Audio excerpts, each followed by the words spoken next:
protected, and thank God it was protected by the federal courts. Hi, Kara Fox from CNN International. Can you just tell us a little bit about, after this experience, what's your message to Western governments about how they treat criticism of Israel and speaking on Gaza? I think what is abundantly clear is that governments are recognizing the shift in public opinion that's taking place. You're from CNN from the US, you will note there are candidates running for the midterm elections who are openly saying they will no longer take AIPAC money.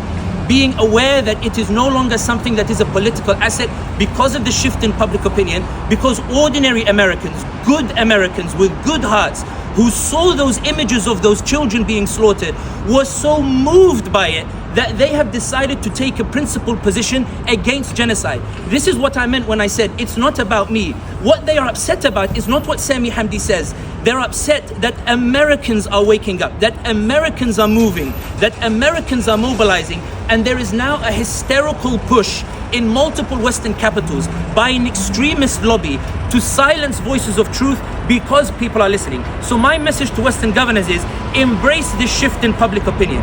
Embrace that truth and channel that into a victory like we saw with Mamdani in New York, who decided, as opposed to the other candidates, not to talk about Israel or what's gone, but to talk about New York itself. America first, not Israel first. Britain first, not Israel first. That's my message to the Western governments. Coming back to the UK, do you have any concerns about free speech here in the UK as has happened in the US?